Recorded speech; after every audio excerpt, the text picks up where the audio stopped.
Ya, oke baik. Selamat siang semuanya. Assalamualaikum warahmatullahi wabarakatuh.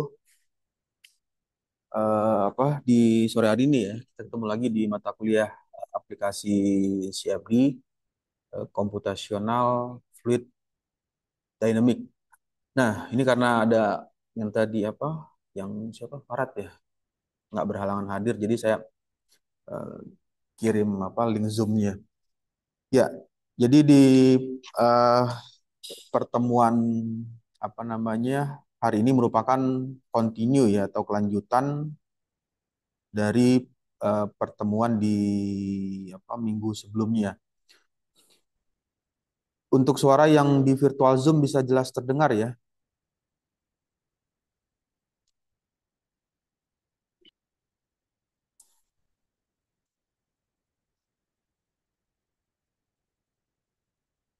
Suaranya bisa jelas masuk terdengar ya yang ada di virtual Zoom. Tes, Ya. Nah, tes. Jelas, Pak. Suara saya masuk ya, nggak, Pak? ya. Nah, ini adalah semacam flowchart atau diagram alir ya. Jadi kalau dilihat dari tampilannya, ini merupakan flow atau susunan dari pada saat melakukan simulasi menggunakan CFD.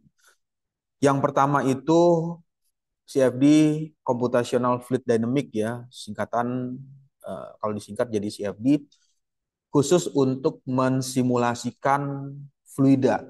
Jadi kalau menggunakan CFD ya eh, pikirkan atau bayangkan ya simulasinya itu untuk aliran fluida, bukan menghitung kekuatan material. Jadi kalau di konsentrasi konstruksi itu ada struktur ya, kekuatan material.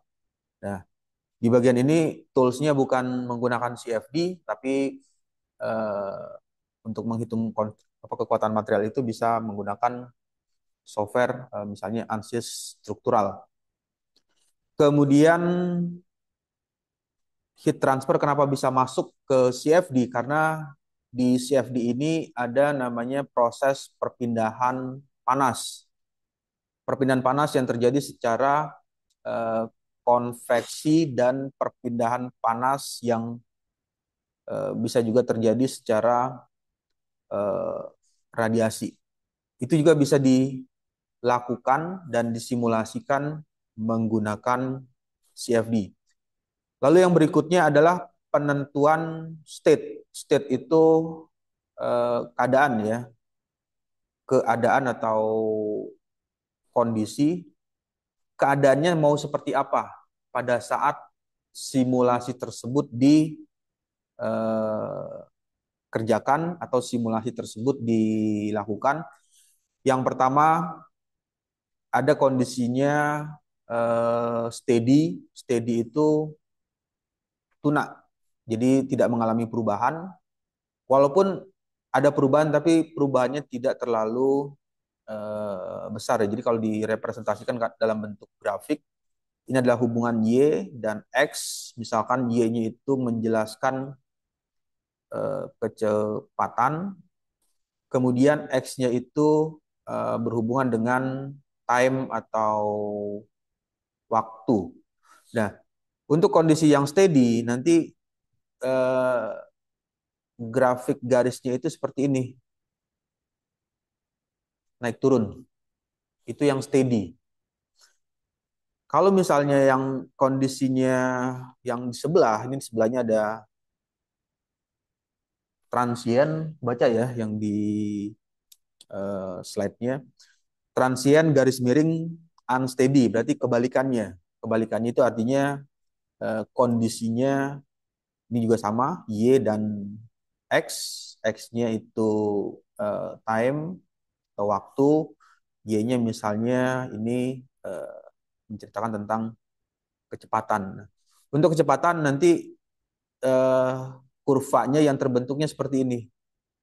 Nah, jadi bisa diartikan ada perubahan waktu, bukan waktu ya, masih perubahan kecepatan dari tiap waktunya. Jadi kalau misalnya waktu ini mulai dari 1 detik, di detik kedua ada penurunan kecepatan, kemudian detik ketiga naik turun, terus jaraknya antara kondisi eh, ini, nah ini terjadinya cukup apa jauh. Nah inilah yang dinamakan unsteady, transient. Nah yang ini juga kondisinya tidak dikatakan konstan, misalnya kalau fluida ngalir itu misalnya 10 meter per second terus, enggak. Aktualnya ya ada fluktuatif naik, tapi selisihnya kecil, misalnya 10,2 terus 9,8 9,7 dan seterusnya. Nah, sehingga ini diartikan sebagai kondisi yang eh, tuna ya, atau kondisi steady. Lalu turun lagi ke berikutnya, ada di bagian selanjutnya ini ada namanya invisit. Untuk invisit ini merupakan fluida yang bisa diartikan encer ya. Encer itu artinya nilai viskositasnya, vis-nya itu sama dengan nol. Viscosity sama dengan nol. Invisit hanya ada di CFD. Teorinya ya, hanya ada di computational fluid dynamic. Tetapi kalau di alam semesta itu nggak ada. Karena bagaimanapun juga udara atau oksigen, nilai viskositasnya masih ada 0, berapa gitu, 0, sekian. Di CFD dia bisa mendefinisikan, mengasumsikan ya, bahwa nilai viskositas fluida tersebut bernilai 0 persis, 0 tanpa koma ya. 0, nggak ada komanya. Jadi 0 pas di angka 0. Nah, lalu yang berikutnya, kalau yang sebelahnya berarti mulai bergeser. Di bagian ini ada eh, viskos, yaitu kekentalan. Ya, kekentalan fluida macam-macam. Tadi ada misalnya ada 0,2 atau 0,7. Nah, itu adalah nilai viscosity fluidanya. Kemudian nanti bisa didefinisikan lagi, ada namanya fluida eh, Newtonian. Kemudian ada fluida non kebalikan ya, non Newtonian. Nah, ada yang ingat fluida non Newtonian itu seperti apa contohnya?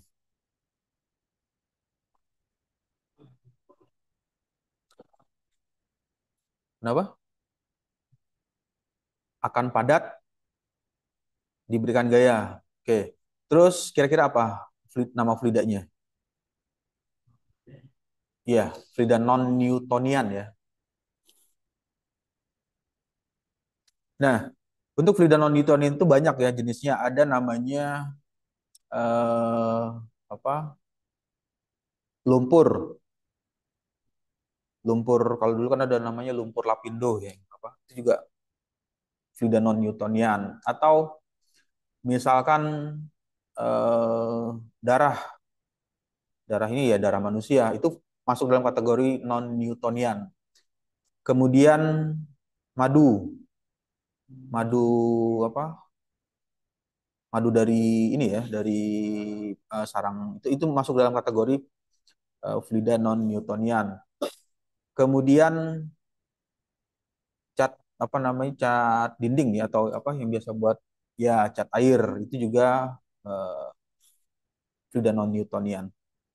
Nah, kemudian kalau fluida Newtonian itu ya air itu sendiri, air apa uh, mineral water ya, air murni ya, bukan air yang bercampur dengan misalnya ada partikel lain atau ada lumpur dan lain sebagainya. Nah, lalu yang berikutnya masuk lagi ke sebelah, di bagian ini ada heat transfer. Heat transfer ini merupakan perpindahan perpindahan panas.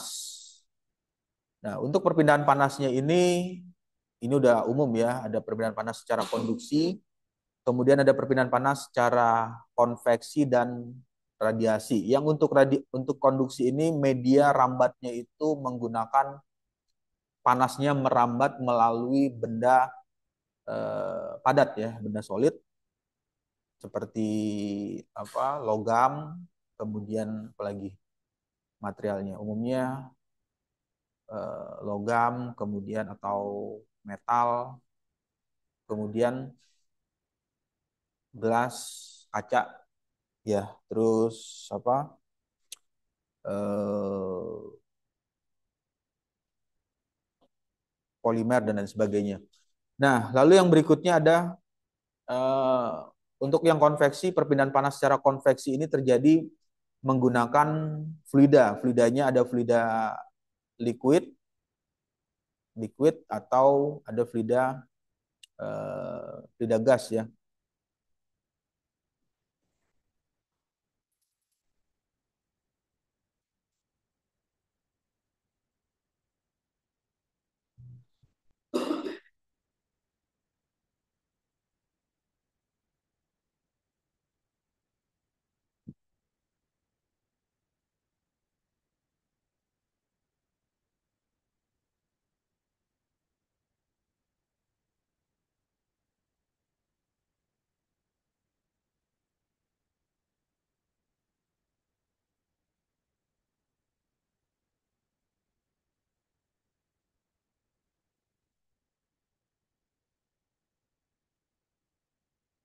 Ya.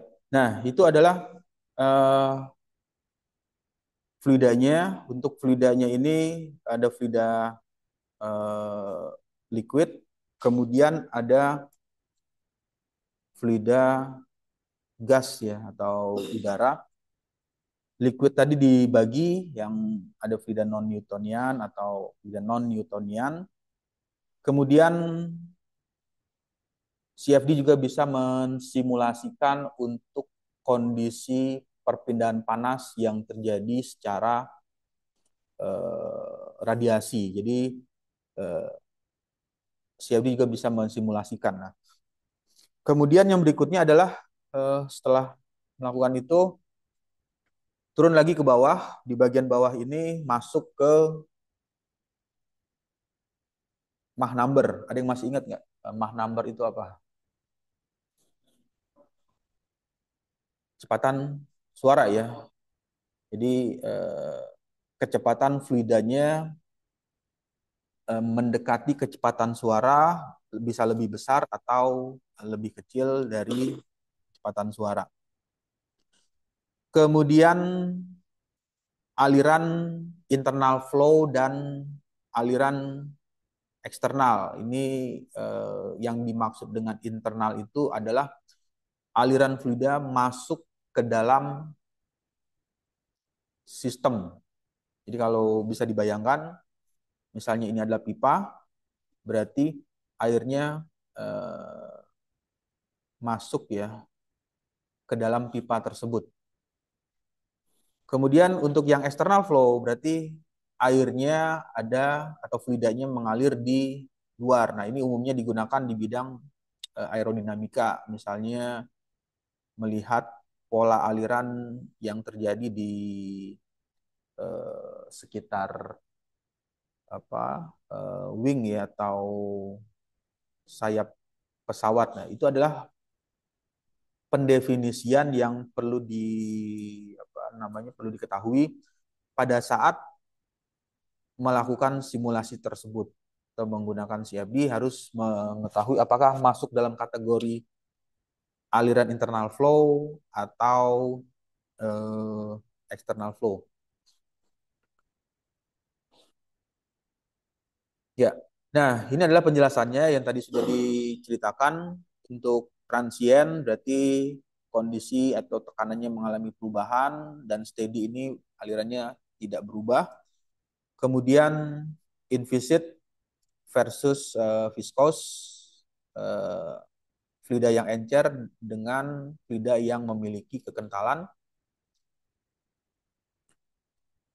Lalu yang berikutnya ada yang tadi diceritakan mengenai compressible, ada hubungan dengan suara ya, kecepatan di atas kecepatan suara. Jadi kalau misalkan Mach number-nya sudah di atas 0,3 Ini kan nilainya M lebih besar dari 0,3, berarti masuk dalam kondisi eh, compressible. Kemudian incompressible fluida di mana perubahan kepadatan ini diabaikan. Jadi karena untuk incompressible ini nilai Mach number-nya kurang atau di bawah 0,3, berarti masuk ke dalam kategori eh, fluida tersebut masuk dalam kategori incompressible. Kemudian yang berikutnya adalah laminar dan turbulen. Ini sudah umum ya. Kalau laminar itu mudah membayangkan atau mengimajinasikan. Ya bayangkan aja misalnya ada katakanlah ini apa, orang lagi berjalan, orang satu, kemudian ini ada orang ke O2 dan ini adalah orang ketiga. Jalannya itu kecepatan antara eh, yang ketiga, kedua, dan ke satu itu, satu, dua, tiga ini mempunyai kecepatan yang sama. Jadi sama seperti kalau melihat visualnya itu ya seperti orang lagi berjalan berbaris ya, berbaris atau apa, pengibar bendera pas kibraka. Itu kan gerakannya sama semua. Jadi kalau misalnya yang di kiri langkahnya satu langkah, yang di tengah juga satu langkah. Tapi kalau misalnya di kirinya satu langkah, di tengahnya udah tiga langkah, nah itu udah apa? Uh, udah bisa mengarah ininya ke turbulensi. Jadi arah atau pergerakannya itu sudah mengalami perbedaan. Kemudian turbulen berarti kebalikannya. Berarti kalau turbulen ya mudah ya membayangkannya. Turbulen itu adalah eh, acak atau apa namanya, random ya. Itu adalah kondisi yang turbulen.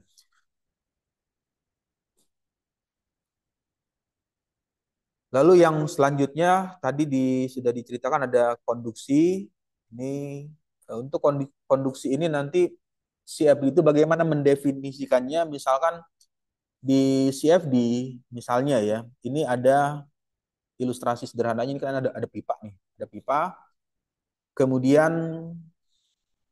pipa ini masih pipa sederhana ya, pipa pipa lurus lah. Lalu ada fluida yang mengalir di bagian ini dengan kecepatan V in misalnya initial condition dimasukkan 10 meter per detik per second.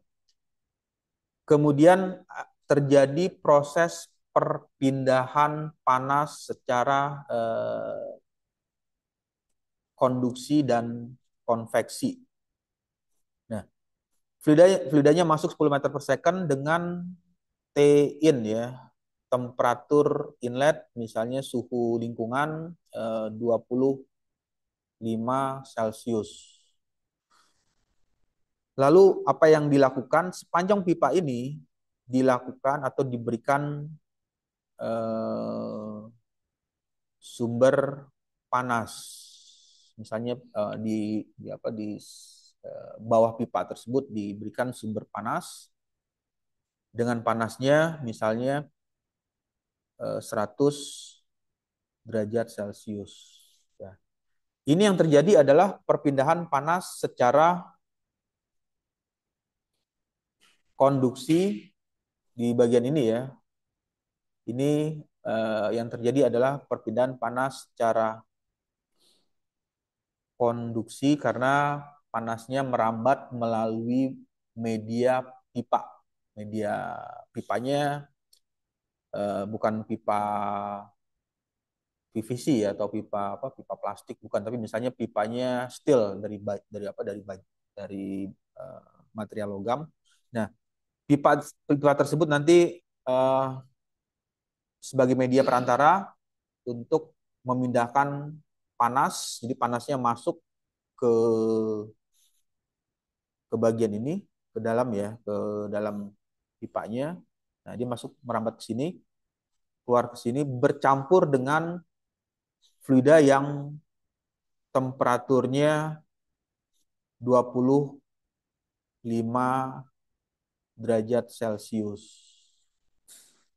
Nyampur fluidanya. Bukan fluidanya, maksudnya eh, ininya bercampur antara panas dengan fluida yang temperaturnya 25 derajat Celcius. Nanti bisa diketahui bagaimana distribusi panas yang terjadi di dalam pipa tersebut. Ini bisa juga digunakan untuk simulasi pemanas air ya, water water heater. Nah, jadi water heater itu nanti bisa dilihat bagaimana panas yang merambat melalui konduksi dan bercampur dengan fluidanya.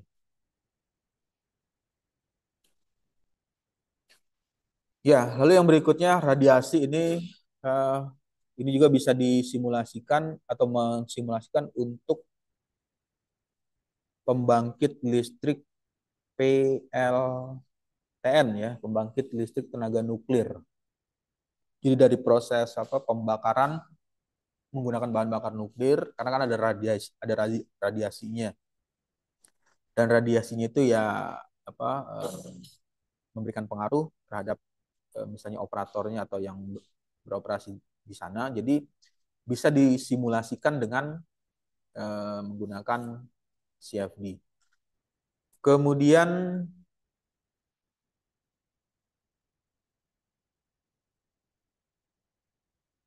ini tadi sudah diceritakan mengenai internal flow. Internal flow itu aliran dalam, aliran di dalam. Kemudian yang untuk eksternal itu aliran luar. Ini aliran luar itu artinya aliran yang melewati objek atau suatu sistem yang dilaluinya. Ya, lalu yang berikutnya adalah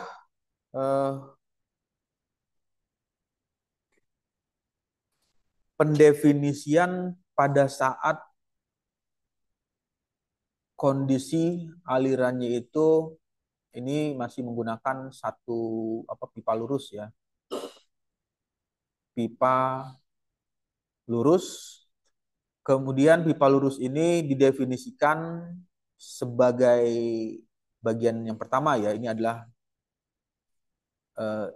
kondisi awal, initial condition, inflow. Jadi fluidanya itu masuk dari sini. Kemudian di bagian eh, atas, di bagian atas itu maksudnya di dinding satu, ini dinding satu, dan ini adalah dinding kedua. Dinding itu kalau di penamaannya dinamakan dengan nama wall ya, atau dinding. Dindingnya dengan kondisi stationary, jadi dindingnya diam. Nah, misalnya dindingnya bergerak atau berpindah, tapi dindingnya statis diam.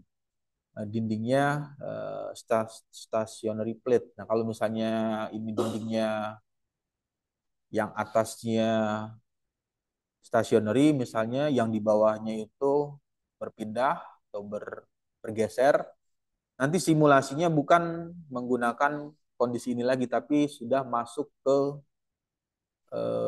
dynamic mesh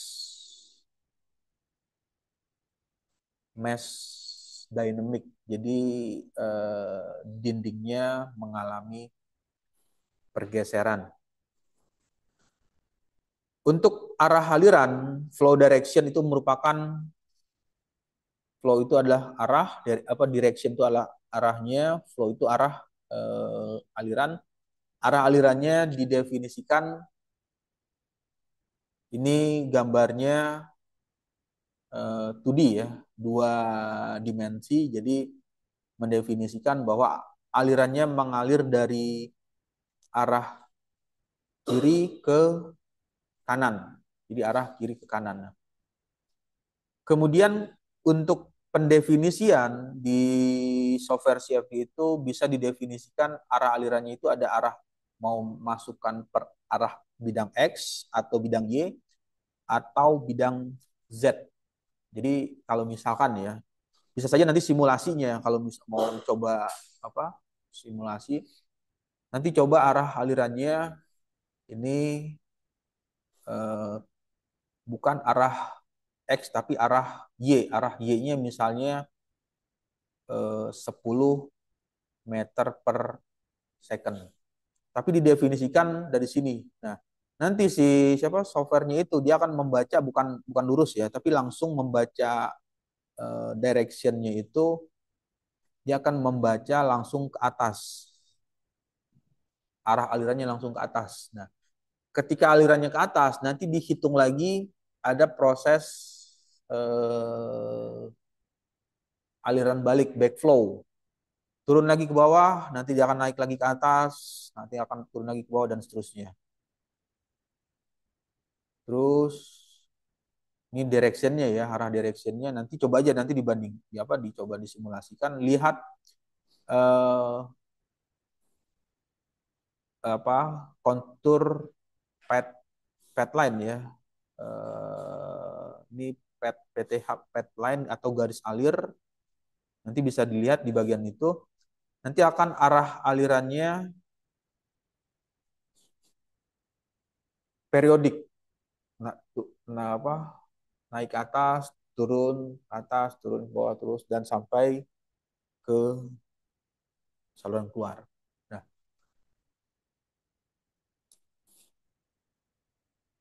kemudian outflow ini merupakan kondisi bagian luar. Untuk kondisi bagian luar nanti bisa umumnya itu didefinisikan tekanannya adalah atau P out ya, P outlet tekanannya itu bernilai 0. Ya. Kenapa didefinisikan sebagai 0? Nggak didefinisikan misalnya 10 10 apa Pascal atau 10 bar ya. Kalau misal eh, di diberikan initial conditionnya itu 0 karena adalah tujuannya jadi pada saat si fluidanya mengalir ketika ini sudah didefinisikan misalkan 10 Pascal nanti dia akan menghitung eh, ke belakang menghitung mundur. Jadi tekanannya 10 Pascal di saluran keluar, lalu di bagian belakangnya itu tekanannya berapa. Nah, antara tekanan di sini di apa namanya yang misalnya ini 10 ya. 10 10-nya itu harus apa jadinya kalau itunya directionnya arahnya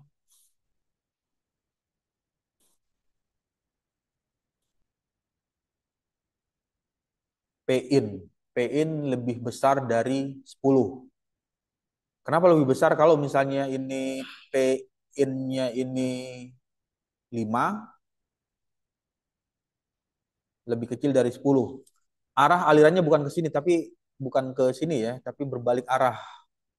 Nah, itulah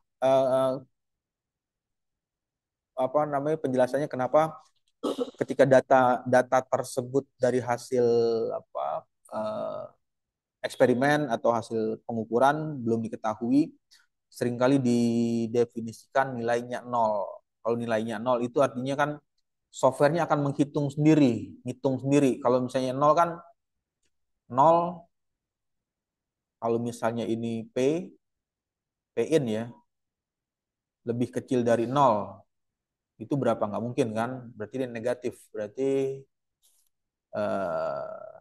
harus tekanan di sininya lebih besar dari nol. Nah, tekanannya lebih besar dari nol berarti ada pengaruhnya terhadap nilai eh, kecepatan atau velocity yang dimasukkan ya di simulasinya. Lalu berikutnya adalah untuk inflow. Inflow ini penamaan kondisi batas, density kerapatan fluida masuk ke dalam sistem, velocity itu merupakan kecepatan dan bisa juga memasukkan nilai temperatur atau suhu di dalam simulasi aliran fluida tersebut.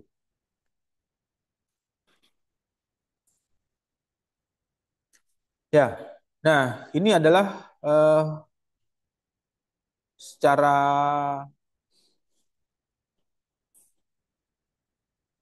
boundary condition atau kondisi batas. Kondisi batas yang didefinisikan atau diberikan ke bagian atau objek yang mau disimulasikan. Kondisi batas inilah yang memberikan kontribusi paling besar atau paling berpengaruh ya terhadap hasil simulasi. Hasil simulasi ini sangat dipengaruhi oleh data kondisi batas yang dimasukkan. Jadi kalau misalnya masukkan kondisi batasnya ya bebas, satunya misalnya tidak sesuai dengan kondisi aktualnya, nanti ya akan berpengaruh terhadap hasil simulasi yang didapatkan. Prinsip dari CFD, berapapun angka yang dimasukkan, berapapun nilai yang dimasukkan, software akan melakukan calculation atau perhitungan. Mau masukin angkanya 10, dihitung. Mau masukin angka 20, dihitung juga. Mau masukin angka 30, dihitung. Mau masukin angka 100, dihitung. Dia akan hitung terus. Sampai bosan. Masukin angka juga tetap akan dihitung. Artinya software akan tetap melakukan perhitungan, kalkulasi. Nah, sehingga yang perlu diperhatikan pada saat simulasi itu adalah memastikan atau mendapatkan data singkat aja BC ya, boundary condition-nya itu bisa mendekati kondisi aktualnya, kondisi aktual ya, kondisi sebenarnya ya. Dapatnya dari mana datanya? Datanya yang pertama bisa dari melakukan pengukuran. Jadi di sini diketahui dulu nih, misalnya mengukur aliran inflow ya atau kecepatan di dalam pipa, berarti dipasang dulu alat ukurnya, sensornya. Oh, dapat datanya, berarti pada saat fluida tersebut masuk, itulah nanti data yang akan dimasukkan ke software kondisi batasnya. Kemudian selain mengukur juga ya mengetahui data apa saja yang memberikan pengaruh. Nah, berarti di sini banyak sekali bermain dengan yang namanya atau menganggap asumsi ya. Nah, misalkan di dindingnya itu diasumsikan dindingnya eh, licin, ya berarti itu adalah asumsi. Tapi kalau misalnya kondisi aktualnya di dalam pipanya itu permukaannya sudah ada lubang-lubang atau berpori atau kasar, nah itu lebih bagusnya ya berapa kekasaran permukaan dari pipanya, bisa dapat nggak datanya. Nah kalau misalnya dapat datanya nanti di define ininya wallnya atau dindingnya itu nilai kekasaran permukaan misalnya 1,2, itu adalah data yang dimasukkan ke kondisi batas. kondisi batas pipa ya, kondisi batas dindingnya. Lalu yang berikutnya adalah eh, fluidanya. Fluidanya apa yang digunakan? Tadi ada apakah fluidanya itu Newtonian atau non Newtonian atau fluida gas atau fluida cair itu yang perlu dimasukkan ke kondisi batas. Kemudian nilai suhu, temperatur atau suhu juga memberikan pengaruh. Kalau misalnya nanti mau mensimulasikan proses eh, pencampuran panas yang terjadi di dalam ini ya, di dalam pipa pipa lurus ini, berarti harus memasukkan nilai Q atau nilai eh, kalor atau heat flux panas yang eh, keluar dari dinding pipa.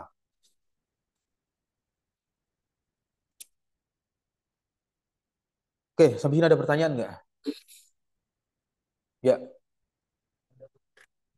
kenapa?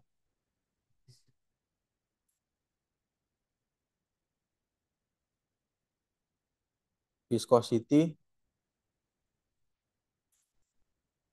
ini.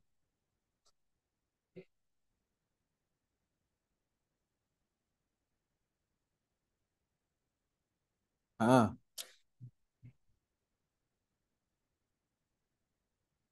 hmm,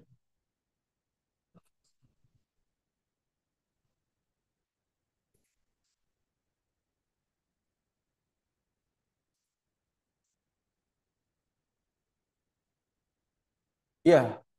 Jadi tadi pertanyaannya kalau di alam semesta itu kan nggak ada eh, viscosity sama dengan nol ya.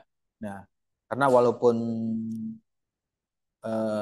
udara atau gas itu masih ada nilai viskositas 0, berapa gitu, 0, sekian, nanti bisa cek di apa di buku mekanika fluida. Menjawab tadi pertanyaan apakah itu valid atau enggak, ya valid aja sepanjang kita bisa dapatkan fluidanya nilainya yang viskositasnya 0, tapi kan itu nggak ada. Jadi ya valid secara apa teorinya, secara secara apa itunya secara simulasi. Tapi secara realnya, secara aktualnya itu misalnya simulasi fluida alirannya menggunakan tadi pipa ya, kalau pipa lurus, tapi yang dimasukkan itu misalnya udara, angin, ya tetap aja ada kekentalannya, ada viscosity-nya. Tapi kalau misalnya memasukkan kondisi batasnya invisit, berarti ya membayangkan fluidanya tersebut adalah nilai viskositasnya 0 di dalam ini, nilai fluidanya. Apakah valid atau enggak ya, untuk bicara tentang valid itu kan harus ada apa eh, pembuktian, validasi kan. Nah, yang menjadi pertanyaan balik, bagaimana membuktikan atau memvalidasi fluida yang viskositasnya 0? Kalau bisa membuat atau bisa menciptakan viskositas fluidanya 0, ya itu bisa dilakukan. Ya nggak bisa. Artinya apa? Itu hanya ada di teori. Sama seperti kayak teorinya apa? Eh, teorinya kalau misalnya apa? Ada yang pernah ingat nggak adiabatik? Apa itu definisi adiabatik? Panas tidak bisa berpindah ke lingkungan, lingkungan tidak bisa masuk ke dalam sistem. Contoh mudahnya termos, termos air ya, termos air yang biasa air. Kita tuang termosnya itu air yang mendidih berapa? 100 derajat ya. Secara teori ada adiabatik, dia terisolasi. Jadi panasnya nggak keluar ke lingkungan dan lingkungan juga nggak bisa masuk. Tapi ini masih ada tapi kelanjutannya. Tapi misalkan termos itu didiamkan selama 1 tahun, kira-kira airnya masih panas nggak? Nggak. Artinya secara perlahan airnya masih panas itu tetap bocor. Teorinya ada adiabatik. Kalau secara termodinamika ada, oh adiabatik itu panas nggak bisa keluar ke lingkungan dan lingkungan juga tidak bisa mentransfer ke dalam sistem. Hanya ada di teori, aktualnya belum dapat termos yang bisa bertahan misalnya 1 tahun. Paling kalau coba ya nanti termos apa yang paling bagus apa ya mereknya? Tupperware ya. 1 harian ya. Paling udah agak turun kan suhunya. Udah agak hangat. Nah, secara teori ada adiabatik. Panas terisolasi. Panasnya air ya. Panas nggak keluar ke lingkungan dan lingkungan juga nggak bisa memberikan apa masuk ke dalam sistem. Secara teori ada, aktualnya ya itu belum belum ada. Tapi kalau misalnya bisa buat termos seperti itu berarti sudah bisa memvalidasi teori adiabatik. Bisa nggak buat termos yang materialnya ketika panas dimasukkan, nanti panasnya itu sama misalnya 10 tahun masih tetap panas.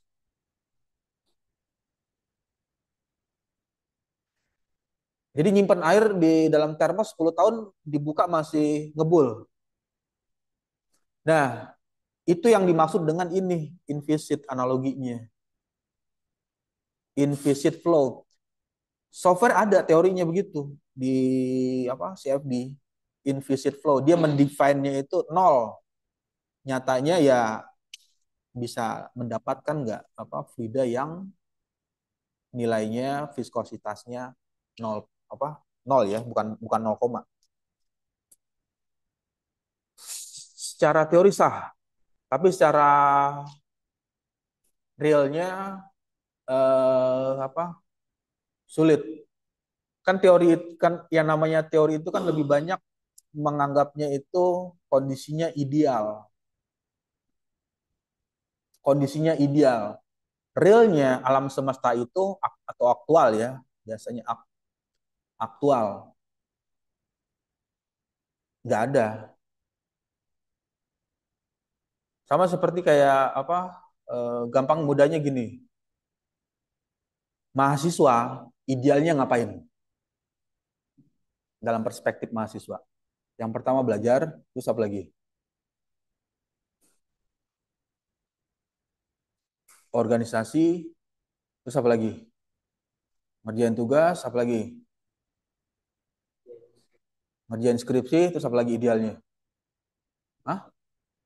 Lulus oke berarti 5 ya realnya ada juga yang nggak melakukan 5 itu misalnya jadi mahasiswa ya udah selesai sampai semester 3 udah pindah aktualnya ada aktualnya misalnya tadi apa belajar ya realnya juga ada yang nggak belajar juga ada itu adalah aktual idealnya seperti itu tapi aktualnya realnya ya nggak ada apa jadi banyak kondisinya itu ketika ketemu ideal makanya ada kalau dilanjutkan oh orangnya idealisme ya seperti itu idealnya tapi aktualnya ya belum bisa juga apa sama seperti yang ada di teori itu makanya ya ya teori aja teorinya seperti itu teorinya nyatanya aktualnya ya eh, bisa berbeda dengan kondisi ideal gitu ya apa memahami apa namanya kondisi di sininya. Nah, ada lagi pertanyaannya?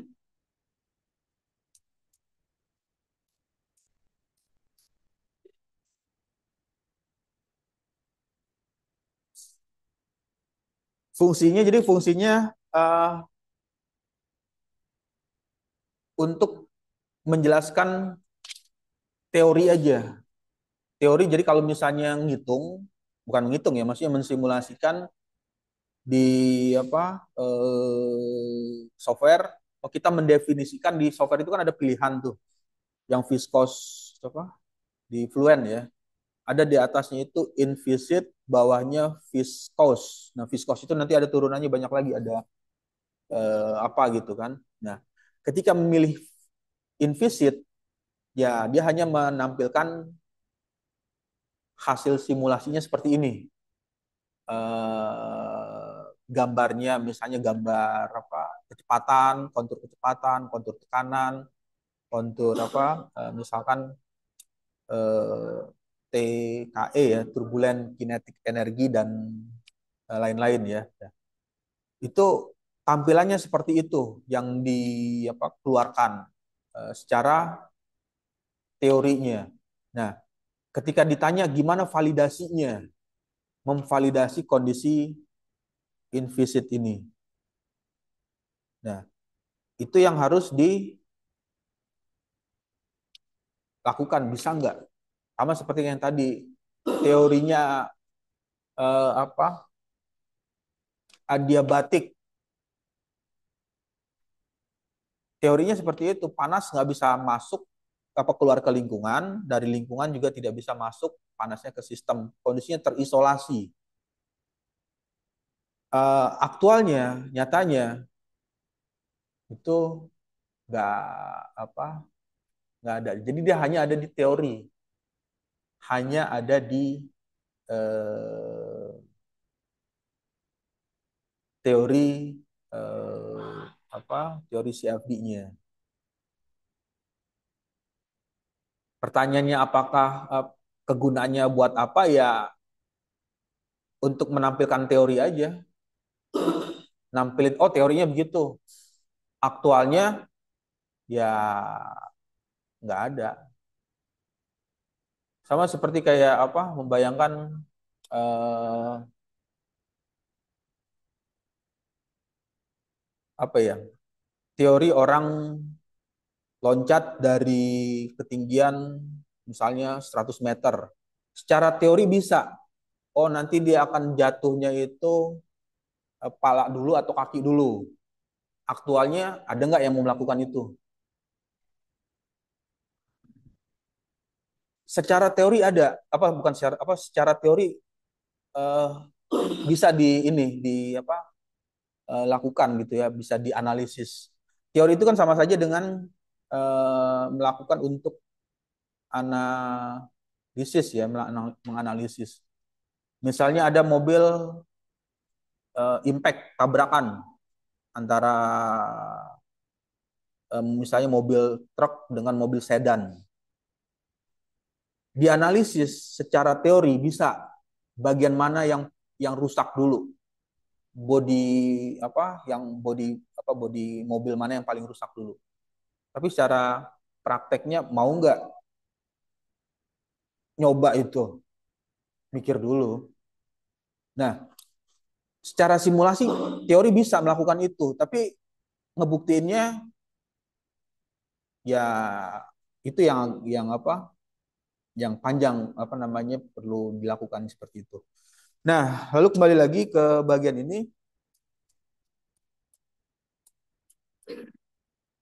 Ini tadi outflow wall stationary itu dindingnya diam, velocity-nya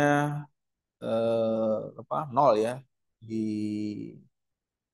di bagian ini yang di dinding layer itu, ini teori apa boundary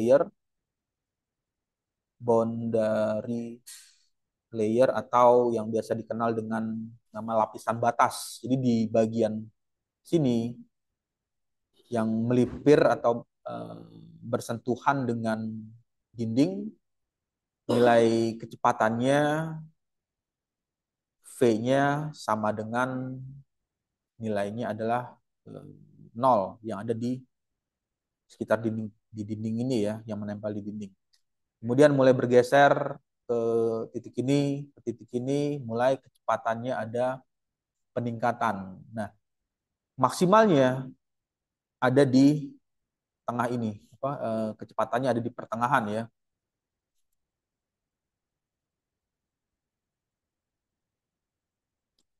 Jadi kecepatannya itu ada di eh, pertengahan, kecepatan maksimalnya.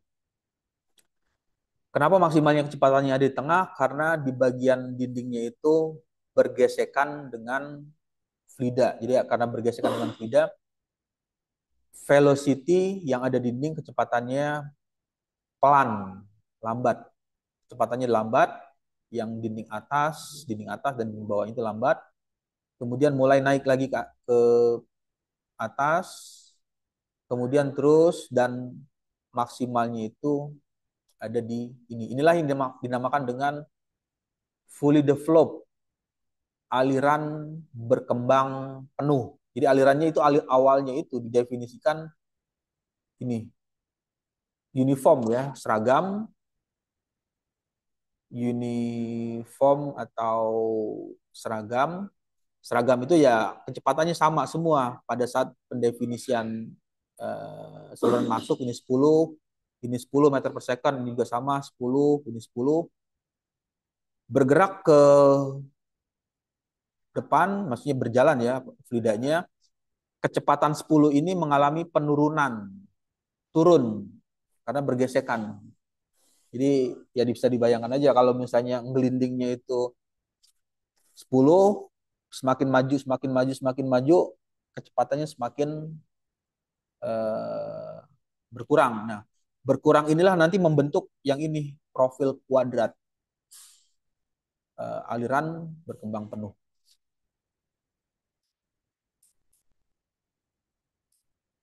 Ya, oke. Sampai sini ada pertanyaan nggak? Oke, kalau nggak ada mungkin bisa di apa? Lanjut ya dengan yang mau presentasi apa? Tugas apa namanya? Tugas individunya.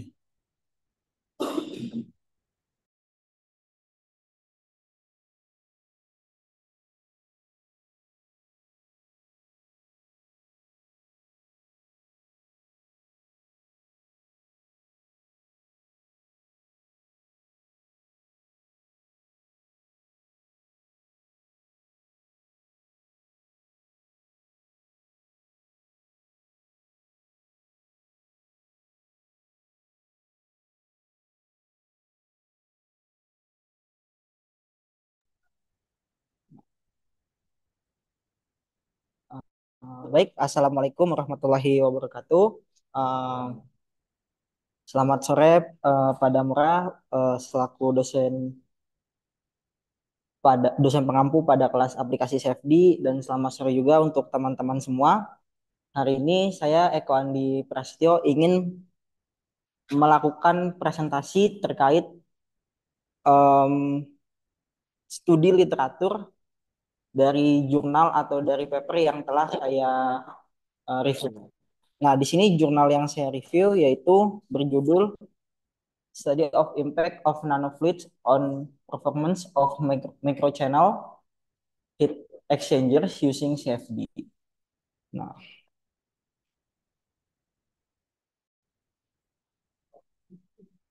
baik. Informasi singkat terkait jurnalnya yaitu judul jurnalnya berjudul yang tadi ya, Study of Impact of Nanofluids on Performance of Microchannel Heat Exchanger Using CFD. Penulisnya itu ada Anjaya et al. Ya. Kemudian tahun terbitnya tahun 2024 dan penerbitnya itu dari Elsevier International Journal of Thermofluids.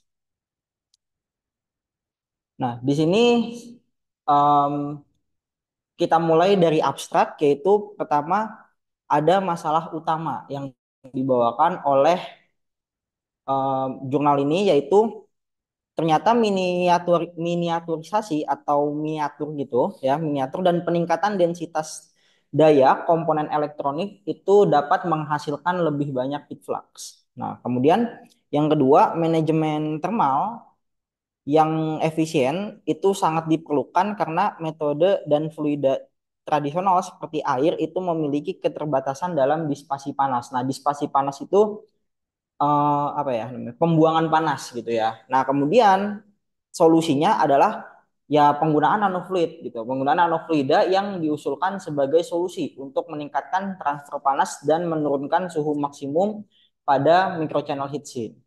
Nah, tujuan penelitiannya adalah menggunakan metode CFD untuk menganalisis bagaimana nanofluida itu dapat meningkatkan performa transfer panas pada microchannel heatsink.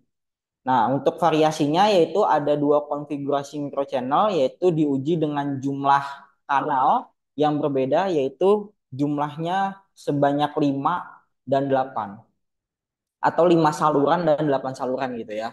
Kemudian untuk metodologi simulasinya yaitu model alirannya yaitu adalah konstan atau steady state, incompressible dan laminar yang digunakan untuk memvalidasi hasil dari eksperimen. Kemudian yang keenam, fluida kerjanya atau nanofluid yang digunakan yaitu ada air sebagai nanofluid apa namanya nanofluid utamanya gitu ya. Kemudian ada Fe3O4 dan ada MWCNT atau multi-walled carbon nanotubes. Nah, kemudian untuk hasil simulasinya di sini dikatakan bahwa nanofluid yang MWCNT itu pada konsentrasi 0,2 memberikan peningkatan kinerja pendinginan itu yang paling signifikan dibandingkan dengan air biasa. Kemudian penelitian ini juga menekankan potensi penggunaan nanofluid dalam manajemen termal perangkat elektronik secara efisien. Nah, kita masuk ke bagian introduction. Di sini ada latar belakang dan masalah. Nah, yang pertama, penelitian ini seperti yang sudah dijelaskan sebelumnya pada bagian abstrak, yaitu menjelaskan atau berfokus pada manajemen panas dalam perangkat elektronik yang semakin kecil gitu ya, dan memiliki densitas daya yang tinggi sehingga menghasilkan heat flux yang besar. Nah, kemudian ini masih sama juga dengan yang di abstrak sebelumnya, yaitu metode pendinginan yang tradisional ya, seperti air, itu memiliki keterbatasan dalam mengolah panas gitu ya, atau disipasi panasnya. Nah, oleh karena itu nanofluid dianggap sebagai solusi potensial untuk meningkatkan efisiensi perpindahan panas pada microchannel heatsink.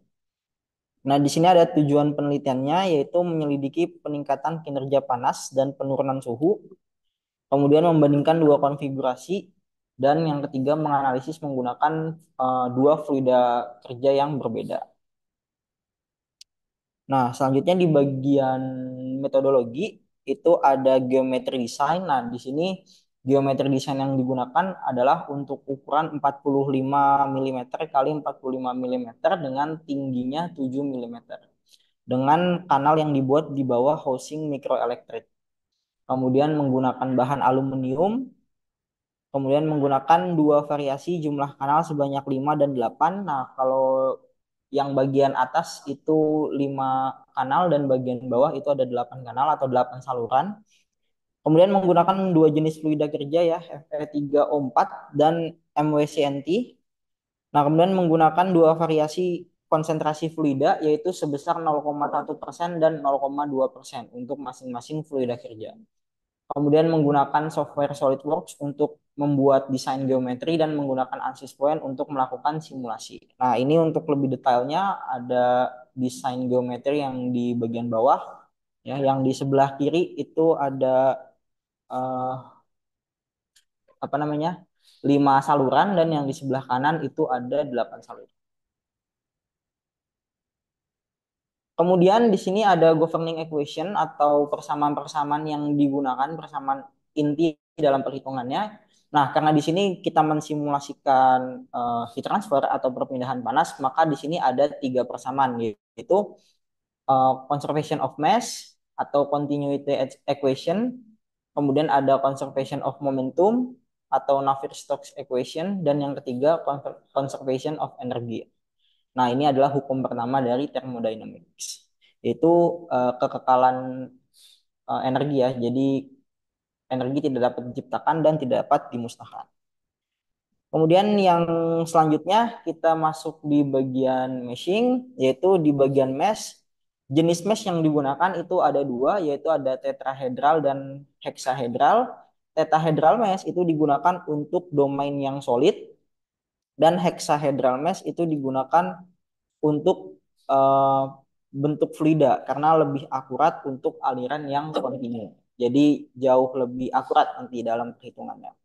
Kemudian yang kedua, pengaturan ukuran elemen itu yang pertama digunakan body sizing untuk meningkatkan kualitas mesh, dan di sekitar zona aliran tinggi atau flux zone itu ukuran meshnya diperhalus agar meningkatkan akurasi simulasi. Nah, kalau di pertemuan minggu lalu mungkin kita udah sempat lihat juga yang bagian kalau semakin bidang yang pengen kita analisis itu akan semakin kecil gitu ya meshnya. Jadi semakin halus supaya nanti akurasinya jauh lebih tinggi gitu. Kemudian yang ketiga, optimasi melalui trial and error.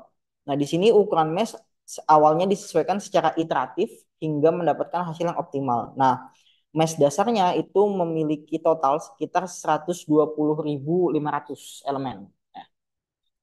Dan yang keempat, ukuran global mesh dan detail domain. Nah, ukuran global mesh adalah 3,2 mm, jadi setiap kotaknya gitu ya, 3,2 mm. Nah, untuk domain solid, ukuran elemen meshnya itu adalah 1 mm, dan untuk domain fluidanya adalah 0,8 mm.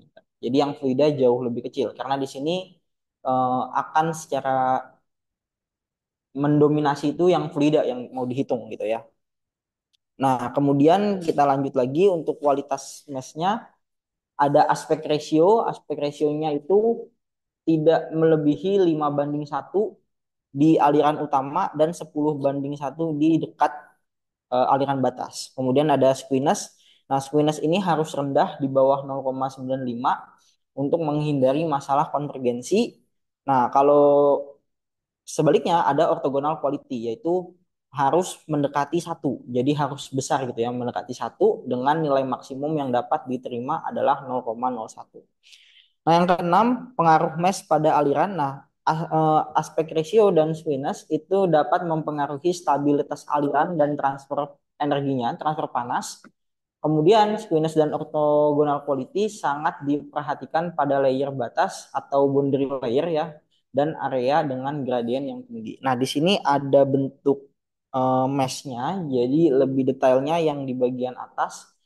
Jadi mesh yang tetrahedral itu yang segitiga-segitiga ya, yang tidak teratur. Kemudian yang hexahedralnya itu yang di kanal-kanalnya atau yang di kotak-kotaknya itu. Jadi yang di salurannya. Jadi dia lebih apa namanya, lebih diperhalus gitu ya, supaya perhitungannya jauh lebih akurat. Nah, di sini ada uh, table terkait mesh detail dari apa namanya, dari channelnya atau dari salurannya ya, yaitu tadi global size yang digunakan adalah 3,2 mm dengan uh, solid domain itu adalah tetrahedral dan fluid domainnya adalah hexahedral. Nah, kemudian elemen size-nya itu solid dan fluidnya 1 dan 0,8 di masing-masing elemen size. Nah, ini ada aspek rasionya juga ya, mesh qualities-nya. Meshing qualities-nya yaitu aspek rasionya untuk yang 5 channel itu adalah 2,0, kemudian squiness-nya adalah 0,27 dan orthogonal quality-nya 0,72. Kemudian untuk yang 8 channel aspek rasionya adalah 1,8, squiness-nya 0,24 dan orthogonal quality-nya 0,7. Nah, kemudian kita masuk ke boundary condition. Nah, di boundary condition ini yang pertama ada mesh flow rate. Nah, mesh flow rate ini adalah aliran fluida menggunakan mikropompa tunggal sehingga mesh flow rate-nya dianggap konstan selama simulasi. Nah, kemudian nilai dari mesh flow rate-nya itu sudah diatur ya, yaitu adalah 0,006238 kg per second. Nah, ini setara dengan 0,375 liter per menit. Kemudian kondisi yang kedua adalah kita menentukan inletnya, suhu inlet dan heat flux-nya. Nah, di sini suhu fluida pada inlet diatur di suhu sebesar 303 Kelvin atau 30 derajat Celcius. Kemudian heat flux yang digunakan itu 143.000 watt per meter kuadrat, diterapkan di bagian atas microchannel heat exchanger tepat di area pemasangan IC CPU-nya. Jadi di kotaknya tadi ya, kalau teman-teman lihat ada kotak, nah dia di permukaan kotaknya itu gitu ya. Kemudian kondisi IC CPU-nya ya atau CPU-nya sendiri ya itu ukurannya adalah 37,5 mm dan 37,5 mm, menghasilkan panas sebesar 200 watt yang digunakan untuk menghitung heat flux-nya. Nah, kemudian ada kondisi adiabatik, yaitu area lain dari model heatsink selain pembagian dari IC itu dianggap sebagai adiabatik. Jadi kayak sisi-sisi sampingnya gitu ya yang tidak dihitung, nah itu dianggap sebagai adiabatik atau dianggap tidak ada perpindahan panas di area tersebut gitu ya. Nah, selanjutnya kita masuk ke convergence. Nah, di sini convergence menandakan bahwa solusi numerik telah mencapai kondisi stabil di mana variabel tidak lagi berubah signifikan seiring dengan iterasinya. Kemudian yang kedua, hal ini menunjukkan bahwa solusi mencerminkan perilaku fisik dengan akurat, jadi bisa dianggap sudah mulai ideal dengan eksperimennya, sudah mulai bisa dikatakan cocok gitu ya. Nah, kemudian kriteria residual ditetapkan pada skala 1 minus 6, 1 kali 10⁻⁻6 untuk memastikan keseimbangan persamaan massa, momentum, dan energi. Nah, simulasi dilakukan dalam mode steady state dan semua zona diinisialisasi menggunakan parameter yang sama. Nah, konvergensi ini tercapai pada iterasi ke-72. Kemudian simulasi juga dijalankan pada model laptop CPU Intel Core i7 generasi ke-10 1,8 GHz dengan RAM-nya 16 GB. Nah, kemudian konvergensi yang baik berarti aliran massa, distribusi tekanan, dan distribusi temperaturnya mencapai kondisi yang stabil dan sejalan dengan hukum-hukum dasar konservasi energi yang tadi sudah dijelaskan di hukum termodinamika 1. Nah, selanjutnya di sini ada bagian persamaan-persamaan lain yang digunakan dalam perhitungan gitu ya. Nah, yang pertama itu ada volume fraction. Volume fraction ini dihitung dari mass atau massa nanopartikel dibagi dengan density nanopartikel. Nah, ini rumus dasar kalau dulu kita belajar fisika itu ada rumusnya ya. Jadi volume sama dengan massa dibagi dengan rho gitu ya, atau dibagi dengan density-nya. Nah, dibagi dengan mass dari nanopartikel dibagi density nanopartikel ditambah mass dari base fluid dibagi dengan density of base fluid. Base fluidnya itu tuh tadi yang si base-nya tadi ya. Nah, nanti dikali dengan 100. Maka nanti bentuknya akan jadi persentase gitu ya. Ada thermal conductivity. Nah, thermal conductivity ini kalau di jurnal ini rumusnya sedikit beda mungkin dengan yang kita sering lihat di buku-buku gitu ya. Nah, di sini dia ada uh, K-nya itu sebagai lambang dari thermal conductivity. Kemudian di sini dihitung ya, ada rumusnya. Mungkin saya nggak bisa sebutin satu-satu karena nanti takut terlalu panjang. Ini kita lanjut aja ke density. Nah, density ini juga density yang telah dihitung berdasarkan persamaan yang diberikan oleh jurnal jurnal ini nih yang lagi dibahas ini. Kemudian viscosity-nya juga sama. Nah, nanti hasil dari perhitungan-perhitungan itu ditampilkan dalam bentuk tabel yang teman-teman bisa lihat di bagian kanan bawah ya. Nah, nanti di situ dilihat bahwa nilai dari Fe3O4 0,1% dan 0,2%. Nah, itu nilainya berbeda-beda gitu ya. Nah, ini tergantung dari parameter-parameter tadi yang udah digunakan gitu. Nah, kemudian di bagian result and discussion, di sini kita bahas dulu steady state analysis yang menggunakan air gitu ya. Nah, di sini pada model 5 saluran bagian paling panas itu terletak di domain yang solid, yaitu bagian atas fluida. Nah, itu karena si IC CPU-nya itu kan ditaruh di atas gitu ya. Kemudian suhu permukaan maksimum yang tercatat adalah 337,7 Kelvin atau sekitar 64,55 derajat Celcius. Nah, ini menunjukkan bahwa hanya bagian atas fluida yang terpengaruh panas secara signifikan gitu. Karena ya balik lagi tadi, jadi si CPU-nya ditaruh di atas microchannelnya gitu ya. Nah, kemudian penurunan tekanan antara inlet dan outlet itu sangat rendah, sekitar 43,7 Pascal. Nah, hal ini juga menunjukkan bahwa mikropompa yang digunakan dapat dengan mudah mengatasi penurunan tekanan karena kapasitasnya bisa mencapai 20 kilopascal. Nah, yang selanjutnya pada konfigurasi 8 saluran atau 8 kanal, suhu permukaan maksimum itu turun menjadi 329,5 Kelvin atau 56,35 derajat Celcius. Nah, penurunan ini disebabkan oleh peningkatan luas permukaan yang memperbaiki transfer panas secara fluida dan solid.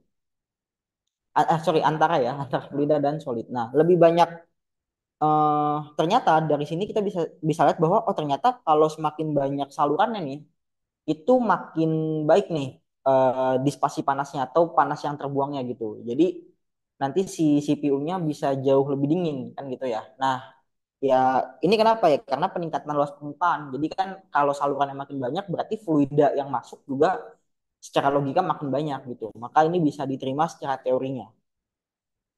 Nah, kemudian yang selanjutnya di sini sorry ini ada sedikit kesalahan ya yang steady set of analysis using water. Jadi ini harusnya itu eh, udah bukan using water tapi udah menggunakan yang apa namanya fluida kerjanya gitu ya. Nah, di sini hasil apa ada berbagai suhu yang ditampilkan pada kondisi di 5 kanal atau 5 saluran. Nah, yang pertama Fe3O4 pada kondisi konsentrasinya 0,1% yaitu sekitar 336,5 Kelvin. Selanjutnya Fe3O4 pada 0,2% yaitu sekitar 335,7 Kelvin. Kemudian MWCNT dengan 0,1% di angka 323,6 Kelvin dan MWCNT pada 0,2% di angka 320,9 Kelvin. Nah, hasil ini menunjukkan bahwa eh, suhu yang dihasilkan itu paling baik adalah pada MWCNT 0,2% ya, yang turun secara signifikan dibandingkan em, air yang sebelumnya ataupun fluida kerja yang Fe3O4. Nah, pada suhu maksimum di 8 kanal atau di 8 saluran itu juga menunjukkan hal yang sama, di mana MWCNT pada 0,2% itu menunjukkan dia ada di suhu 319,4 Kelvin. Nah, di sini juga bisa disimpulkan bahwa semakin banyak konsentrasi yang digunakan atau semakin banyak fraksi mol yang digunakan atau fraksi volume yang digunakan, maka perpindahan panasnya juga akan semakin baik gitu ya. Jadi suhunya menurun secara drastis gitu dibandingkan dengan beberapa fluida kerja yang lain. Nah, di sini ada yang ketiga yaitu ada efek dari fraksi mol. Nah, ternyata tadi kita udah bahas ya, semakin tinggi fraksi volume nanopartikel 0,2%, maka semakin baik konduktivitas termalnya dan performa pendinginannya. Nah, kemudian ada yang selanjutnya yang dibahas adalah bulk mean temperature. Nah, bulk mean temperature ini menggambarkan suhu rata-rata fluida di sepanjang pipanya dia, di sepanjang salurannya dia, yang merepresentasikan energi termal total dalam suatu aliran fluida. Nah, di sini hasil pendinginan untuk nanofluidnya itu adalah Fe3O4. Nanofluida tidak menunjukkan peningkatan yang signifikan pada bulk mean temperature dibandingkan dengan air. Nah, ini bisa dilihat di sebelah kanan ya, grafik yang sebelah kanan ini ada air kemudian ada Fe3O4 untuk yang bagian 0,1% ataupun 0,2% gitu ya. Nah, tapi MWCNT yang 0,2% dia peningkatannya drastis nih. Ya. Nah, yang biru ini untuk kasus 5 channel, 5 saluran, dan yang orange itu untuk yang 8 saluran atau 8 channel. Nah, jadi bisa dilihat bahwa ternyata yang 8 channel ini apa pengaruhnya besar gitu ya. Ataupun yang 0,2% nih. Nah, ini yang paling tinggi gitu. Entah maupun dia 5 channel kayak atau 8 channel gitu. Nah, itu nilainya signifikan berubahnya gitu ya. Nah, di sini MWCNT menunjukkan bahwa peningkatan signifikan dalam bulk mean karena memiliki luas permukaan yang lebih besar dibandingkan Fe3O4. Nah, ini bisa dilihat juga bentuk dari grafiknya ya, grafik diagram garisnya. Kalau ini kan diagram bar ya, diagram batang, ini diagram garisnya. Nah, menunjukkan hasil yang sama. Jadi peningkatan gitu ya. Makin makin lama bukan maksudnya yang oranye ya, MCNT itu yang paling atas gitu, yang paling tinggi. Nah, kemudian selanjutnya ada heat transfer coefficient. Nah, di sini berdasarkan hukum pendinginan Newton ya atau persamaan konveksi biasanya, laju perpindahan panas itu berbanding lurus dengan perbedaan suhu antara dinding dan fluida. Nah, dan koefisien perpindahan panas yang dinotasikan sebagai H ya, merupakan konstanta proporsionalitas. Nah, di sini nomor satu kita akan membahas terkait perilaku koefisien perpindahan panas di sepanjang saluran. Nah, yang pertama, pada awal saluran nilai H itu lebih tinggi karena gradien suhu itu besar gitu ya antara fluida dan dinding. Nah, kemudian lapisan batasnya, lapisan batas viskos itu belum berkembang sepenuhnya. Nah, kemudian yang kedua, koefisien perpindahan panas menjadi lebih stabil dan lebih menjadi konstan setelah aliran berkembang baik secara termal maupun hidrodinamik di sepanjang kanal. Jadi makin ke belakang dia akan semakin konstan gitu ya. Koefisien perpindahan panasnya. Nah, yang ini ada salah nomor lagi ya, harusnya nomor 2 dan nomor 3, tapi jadi nomor 3 dan 4.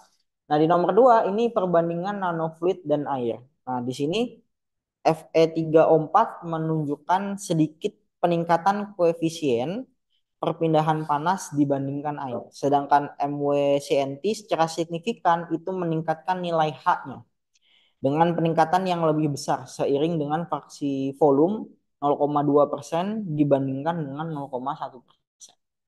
Nah, yang ketiga, hasil koefisien rata-rata dari 5 dan 8 channel itu bisa dilihat di bawah ini ya. Untuk yang 5 channel ya, air itu mempunyai koefisien koefisien konveksinya itu adalah 5.381,39 watt per meter kuadrat Kelvin. Kemudian Fe3O4 sebanyak 0,2% itu adalah 5.848,54 watt per meter kuadrat Kelvin. Dan MWCNT 0,2% yaitu 21.031,0,5 watt per meter kuadrat Kelvin. Nah, 8 channel dia jauh lebih tinggi ya. Untuk air sendiri dia adalah 8.287,14 watt per meter kuadrat Kelvin. Untuk Fe3O4 0,2 itu juga ada di angka 8.000, dan untuk MWCNT justru dia ada di angka 31.000. Jadi beda 10.000 nih sama yang sebelumnya gitu ya, sama yang 5 channel gitu. Nah, di sini sama kayak yang sebelumnya, kenapa bisa meningkat? Karena ya peningkatan 8 channel itu lebih tinggi gitu ya haknya, karena ada luas permukaan yang lebih besar dibandingkan dengan yang 5 channel gitu. Nah, ini teman-teman bisa lihat juga untuk heat transfer koefisiennya untuk di masing-masing masing-masing kondisi gitu ya. Nah, jadi ada dari displacement 0 sampai 45, kemudian untuk yang heat transfer koefisien, terus ada average heat transfer coefficient juga.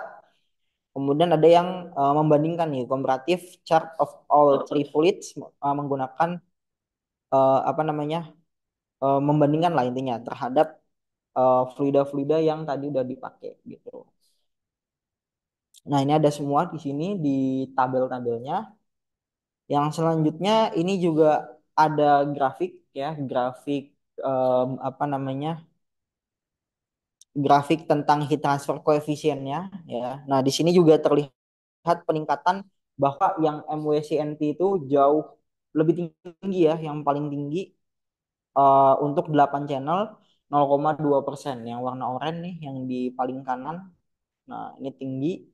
Terus yang selanjutnya yang bawahnya itu yang MWCNT 5 channel. Nah, dia ada di angka tadi 21.000. Sedangkan yang oranye ada di angka sekitar 31.000 31.000 gitu ya.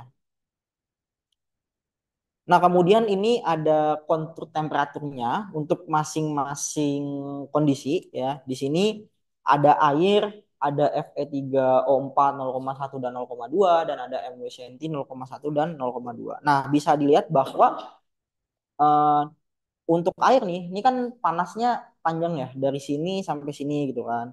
Nah, tapi kalau kita lihat dengan yang bandingkan ya, kita bandingkan dengan MWCNT yang 0,2%, ternyata panasnya cuma ada di area mana sih? Oh, ini. Ada di bagian sini doang. Jadi jauh lebih baik gitu ya dibandingkan yang pertama. Jadi artinya panasnya itu sudah mulai berkurang dan berkurangnya pun cukup drastis gitu ya. Nah, makanya uh, MWCNT yang 0,2% ini bisa dibilang adalah fluida kerja atau nanofluid yang paling baik lah dipakai dalam uh, apa namanya dalam jurnal ini gitu ya, dalam penelitian ini. Nah, ini juga ada untuk yang 8 channel. Ya, tadi yang 5 channel, nah ini yang 8 channel. Nah, tidak beda dengan hasil yang sebelumnya ya, yaitu di mana intinya MWCNT 0,2 itu juga masih menunjukkan hal yang paling baik gitu ya. Karena yang warna merahnya nih dikit nih. Ya, cuman beberapa doang gitu. Sedangkan yang air itu warna merahnya lumayan panjang. Tapi dibandingkan dengan yang 5 channel tadi, kelihatan yang 8 channel jauh lebih baik gitu ya dibanding yang 5 channel. Nah, kemudian di sini ada mati. Coba di sini. Oh, kemudian di sini ada apa sih pengaplikasian dari micro channel ini tuh kemana sih gitu ya arahnya gitu. Nah, di sini tuh micro channel ini tuh banyak apa namanya banyak diaplikasikan dalam eh, apa ya berbagai berbagai bidang gitu ya. Nah, kalau di bidang elektronik sendiri dia itu ada di bisa digunakan untuk data center. Jadi menggunakan apa digunakan pada pendinginan server gitu ya. Kemudian bisa juga kayak di heatsink gitu ya atau mungkin perangkat elektronik nih perangkat elektronik konsumen. Nah, itu kayak di heatsink tadi. Kemudian ada elektronika yang berdaya tinggi. Nah, ini contohnya adalah untuk mengendalikan panas dari komponen seperti semikonduktor daya. Nah, kemudian ada di bidang refrigerasi dan pendinginan udara. Nah, di sini ada untuk meningkatkan efisiensi pemanasan dan pendinginan, kemudian untuk menurunkan konsumsi energi, sembari meningkatkan efisiensi transfer panasnya juga. Nah, yang ketiga ada industri proses. Nah, industri proses ini biasanya ada di reaktor kimia, yaitu untuk mengendalikan suhu dalam proses kimia dan yang kedua itu ada pemulihan panas buangan ya atau disipasi panas tadi. Nah, ini fungsinya untuk mengambil dan memanfaatkan kembali panas yang terbuang. Nah, ini biasanya teman-teman semua ya kalau ke industri ya kalau misalkan kayak di boiler, exchanger gitu. Nah, pasti ketemu lah sama hal-hal kayak gini gitu ya. Kemudian untuk di Dirgantara, nah ini juga sama untuk pendinginan pesawat dan sistem pendinginan rudal. Kemudian ada di aplikasi biomedis juga ya, di perangkat biomedis. Contohnya untuk seperti peralatan imaging dan laser dan rekayasa jaringan. Nah, di rekayasa jaringan ini untuk mengatur pertumbuhan dan perkembangan jaringan pada suhu yang tepat. Kemudian yang terakhir itu adalah energi terbarukan dan sistem lainnya. Nah, di sini ada tenaga surya untuk meningkatkan efisiensi penyerapan dan transmisi panas. Kemudian ada microfluid, yaitu untuk mengendalikan suhu dalam sistem berukuran kecil seperti laboratorium pada chip. Dan yang selanjutnya ada sel pada bahan bakar, yaitu mengatur panas dalam reaksi elektrokimia untuk mempertahankan kinerja kerja gitu ya. Nah, kita masuk ke conclusion. Nah, di conclusion yang pertama yaitu kesimpulannya adalah peningkatan performa dengan nanofluid. Nah, penggunaan nanofluid dalam microchannel heatsinks itu dapat meningkatkan koefisien perpindahan panas dan memberikan performa pendinginan yang lebih baik dibandingkan dengan air. Kemudian yang kedua, penurunan suhu maksimum. Nah, nanofluid tadi udah kita lihat bahwa secara signifikan itu dapat menurunkan suhu maksimum pada heatsink serta meningkatkan efisiensi pengelolaan panas dalam perangkat elektronik. Dan yang ketiga, performa terbaik itu dipegang oleh MWCNT nanofluid, yang dimana tadi MWCNT dengan fraksi volume 0,2 itu menunjukkan hasil yang terbaik dan menurunkan suhu dalam menurunkan suhu dan meningkatkan perpindahan panas pada konfigurasi 5 channel maupun 8 channel gitu ya. Meskipun yang paling baik tetap juga di 8 channel. Nah, selanjutnya pengaruh konfigurasi channelnya. Nah, ternyata di konfigurasi 8 channel itu memberikan hasil yang lebih baik dibandingkan 5 channel karena luas permukaan yang lebih banyak sehingga memungkinkan transfer panas dari fluida kerja tadi itu jauh-jauh lebih efisien. Kemudian yang kelima, pengaruh fraksi volume nanofluid itu memberikan peningkatan kinerja thermal ya, yang dimana tadi kita juga udah lihat bahwa 0,1 dibandingkan 0,2% itu jauh lebih tinggi yang 0,2% gitu ya. Artinya yang 0,2% ya jauh lebih bagus gitu ya. Memberikan pendinginan yang jauh lebih efektif. Kemudian yang keenam, kestabilan sistem dan konvergensi. Nah, simulasi CFD menunjukkan bahwa sistem mencapai konvergensi dengan baik sehingga hasil dapat diandalkan untuk analisis dan prediksi performanya. Nah, yang ketujuh, implikasi untuk aplikasi lain. Nah, penggunaan nanofluid seperti MWCNT dapat mengoptimalkan pendinginan untuk perangkat elektronik, data center, dan sistem energi terbarukan. Nah, ini mungkin nanti bisa dikembangkan lagi lebih jauh ya. Mungkin ada nanofluid yang lain yang mungkin jauh lebih efisien dibandingkan MWCNT. Tapi dalam penelitian ini MWCNT dengan 8 channel dan fraksi volume 0,2% adalah hasil yang paling baik dalam melakukan pendinginan gitu. Oke, sejauh ini nah, mungkin ini aja yang dapat saya sampaikan. Silahkan jika ada pertanyaan ataupun yang ada yang ingin didiskusikan, diskusi terbuka untuk teman-teman. Ya, oke, baik. Jadi di bagian ini kan tadi sudah dipresentasikan, coba slide awalnya, Pak.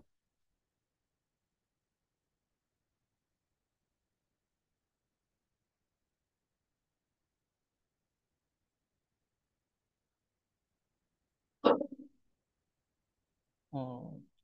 Oh, ini Pak. Nah, ini judulnya, judul apa? Oh, Judul yang tadi. judul itunya. Study of Impact Nanofluid ya on Performance of Microchannel Heat Exchanger using CFD. Ya, dari kelas ini gimana, ada pertanyaan, bisa apa memberikan dua pertanyaan ya dari presentasi yang dilakukan siapa, Eko Andi ya namanya ya. Iya Ya, Pak.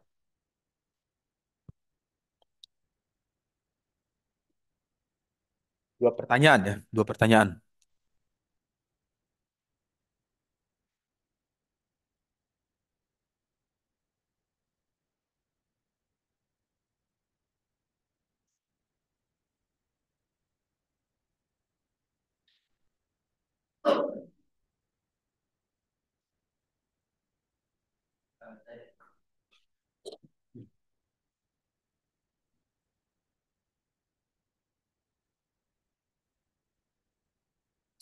Baik, perkenalkan nama saya Anton Dwi Prabowo. Eh, di sini saya mau bertanya soal Penelitian yang saudara baca, eh, tadi kan yang divariasikan adalah banyaknya micro channel ya. Nah, ada nggak sih yang sejauh yang Anda baca, eh, pengaruh atau dampak negatif daripada peningkatan atau penurunan daripada micro channel tersebut? Mungkin itu aja bisa dijawab.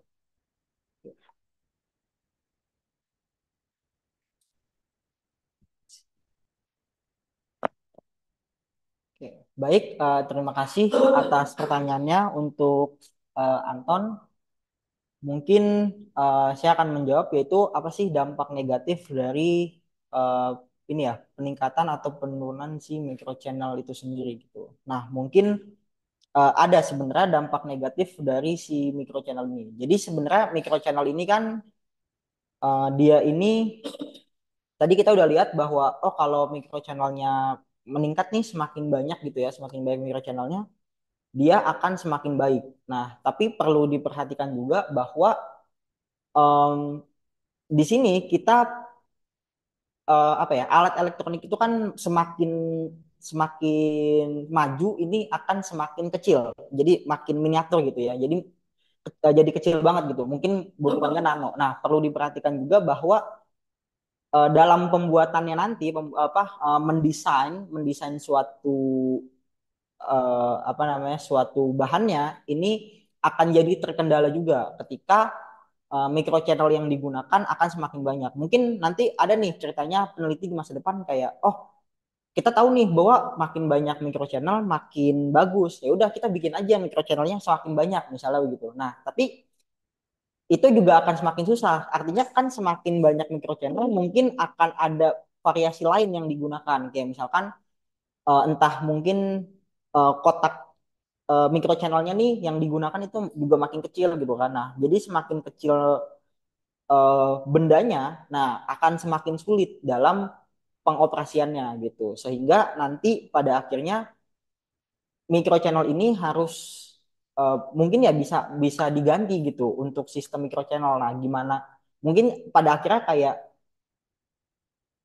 micro channel yang digunakan tuh ya nggak bisa sekecil itu juga gitu salurannya. Karena kan ini bentuknya saluran gitu kan, kayak pipa gitu. Nah, kalau pipa yang kecil banget kan juga susah nih untuk dibuat gitu kan. Nah, makanya mungkin ya untuk kedepannya sih nggak tahu ya bentuknya gimana. Tapi untuk sejauh ini dampak negatif yang bisa diberikan dalam jurnal ini tuh ini tadi di sini ada dia bilang kendalanya itu adalah miniaturisasi dan peningkatan densitas dia. Jadi miniaturisasi ini akan menjadi hal yang sulit gitu untuk dilakukan karena semakin modern semakin biasanya alat-alat elektronik itu semakin kecil gitu sehingga pembuatan micro channel ini semakin kalau semakin banyak atau semakin dikecilin nah itu akan semakin susah dalam uh, apa namanya dalam pembuatannya gitu. Mungkin itu sih yang bisa saya jawab sejauh ini. Ya, oke. Satu lagi pertanyaan.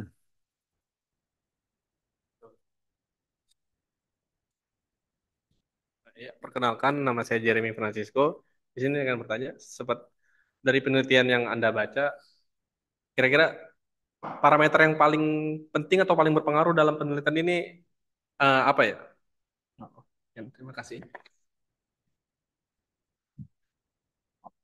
Thank you. Baik, terima kasih untuk Jeremy. Saya akan coba menjawab kira-kira parameter apa sih yang paling baik yang digunakan dalam penelitian ini. Nah, di sini sebenarnya kalau kita baca dari judul itu eh, study of impact atau impact dampak dari penggunaan nanofluid. Nah, jadi sebetulnya parameter yang paling baik di sini yang digunakan adalah ya kita harus tahu dulu jenis fluida apa yang akan kita bahas. Nah, sisanya nih yang kayak tadi misalkan microchannel yang 8 atau mungkin fraksi volume yang digunakan. Nah, itu sebagai parameter tambahannya. Tapi parameter utamanya yang tetap menjadi pondasi itu adalah kita harus menentukan dulu uh, fluida apa yang harus digunakan gitu. Nanofluid apa yang akhirnya kita pilih dalam penelitian ini. Nah, dalam penelitian pun nggak boleh asal sembarang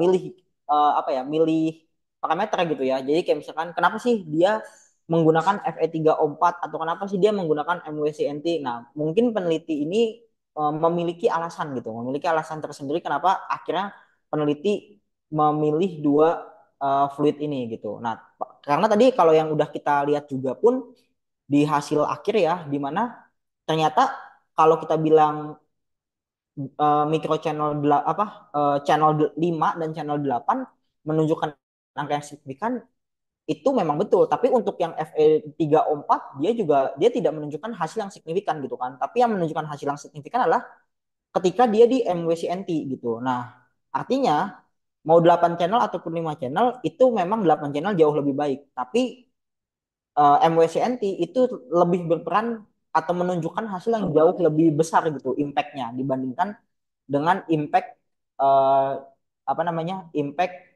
uh, fluida kerja yang lain gitu, entah itu airnya sendiri ataupun Fe3O4. Nah, itu tadi udah sempat ada juga ya untuk grafiknya. Nah, nanti mungkin bisa di apa namanya kita bisa lihat lagi sama-sama. Paling itu aja yang bisa saya jawab. Semoga menjawab pertanyaan.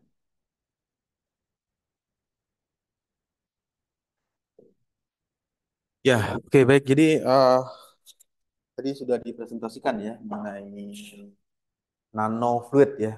Nah, CFD juga bisa melakukan itu untuk simulasi untuk kondisi yang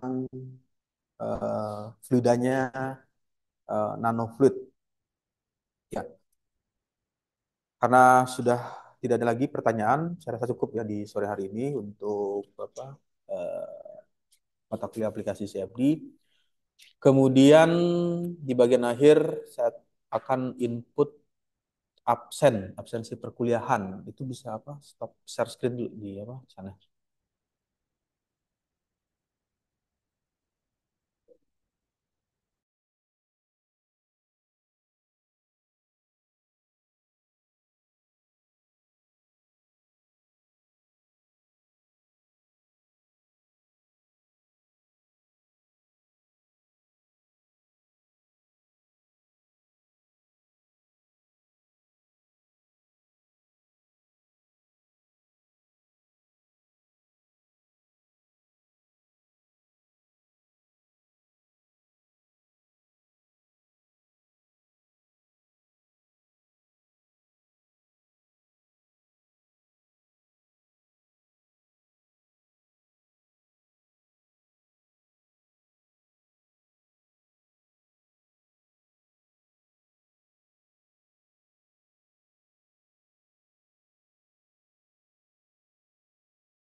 Ya.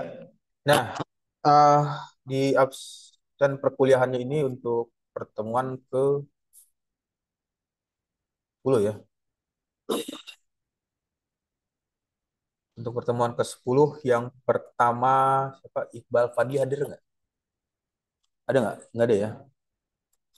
Kemudian Anton Dwi Prabowo, Fajar Nurdian Sah, nggak ada. Muhammad Bakhtiar Rifai, kemudian Sarip Andika, tadi di dalam ya, Saudi Farad. Sarip Andika nggak ada ya. Trianda Iqbal Ramadan, apa? FT,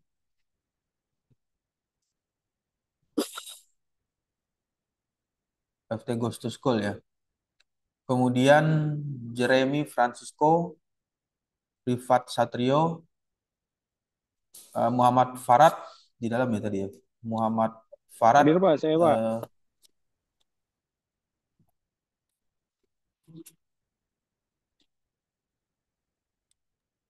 Muhammad Farad hadir Pak.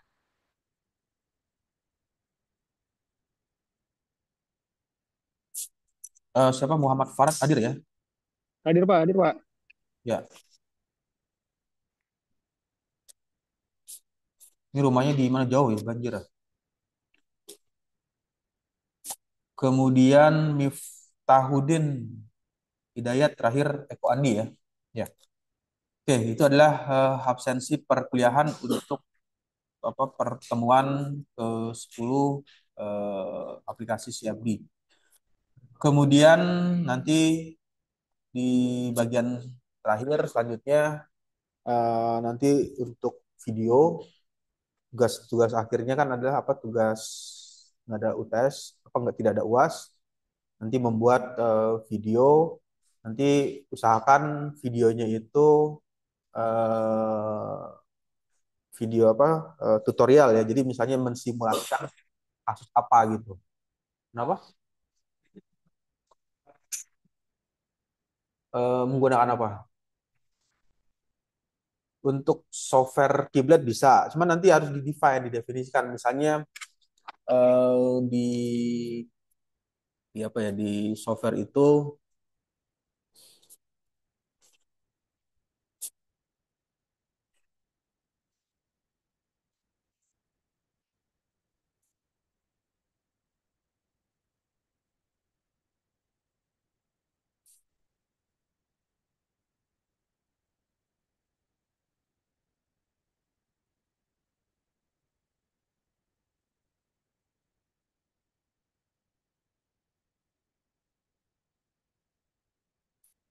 nah misalkan simulasinya menggunakan kiblat ya. Jadi mensimulasikan apa kalau di kiblat itu turbin ya, berarti mendefine misalnya bentuk turbinnya gimana, ataukah berbentuk airfoil atau apa gitu kan. Nah, nanti ini adalah eh, definisi dari eh, turbin tersebut. Kemudian setelah mendefinisikan turbin, nanti apa yang akan dilakukan? Apakah memasukkan nilai singkat aja BC ya, boundary conditionnya apa yang di input pada saat simulasi dengan menggunakan kiblat tersebut. Lalu di kiblat itu apa yang dipergunakan? Kondisi batas selain pendefinisian misalnya kecepatan atau tekanan, atau apakah bisa mendefinisikan misalkan bentuk atau ukuran dari turbin tersebut seperti apa. Nah, nanti alurnya seperti itu. Jadi eh, karena ini adalah mata kuliah applied, applied itu aplikasi ya, computational fluid dynamic. Jadi CFD itu toolsnya banyak, ada menggunakan Fluent, kemudian yang tadi kiblat juga bisa dilakukan, lalu solid SW ya, kalau pernah ada dengar SolidWorks, flow simulation juga bisa dilakukan. Bahkan yang software menggunakan coding MATLAB itu juga bisa untuk CFD, computational fluid dynamic. Nah, jadi menggunakan MATLAB juga bisa pakai CFD. Software CFD, Excel juga bisa, Microsoft Excel, yang Office Word ya, itu juga bisa, selama mengetahui GA-nya. GA itu governing equation, persamaan pengatur. Jadi ini simulasi ini dikerjakan dengan persamaan pengaturnya apa. Misalnya laminar flow, berarti ya harus membuat rumusnya, persamaannya seperti apa. Laminar flow atau turbulen, atau misalkan model turbulensi K epsilon dan lain sebagainya. Ya, jadi itu ya untuk CFD nanti membuat tutorialnya itu. Untuk aplikasi ya terserah maunya pakai yang apa, tapi yang kita udah punya license itu ada Fluent, ANSYS Fluent ya. Kemudian SolidWorks, SolidWorks Flow Simulation atau SolidWorks itu juga ada license. Jadi kalau misalnya untuk nanti skripsi atau tugas akhir juga sudah ada apa? Registrasi license-nya. Sama satu lagi MATLAB. MATLAB ya. MATLAB juga ada license-nya. Tapi ya terserah mau pakainya apa. Mau menggunakan MATLAB, menggunakan Fluent, menggunakan Keyblade itu apa ya? Open source bukan? Open source ya. Itu juga bisa digunakan. Ya, oke. Kalau tidak ada pertanyaan lagi, mungkin saya rasa cukup untuk sore hari ini untuk mata kuliah aplikasi CFD. Saya ucapkan selamat sore. Wassalamualaikum warahmatullahi wabarakatuh.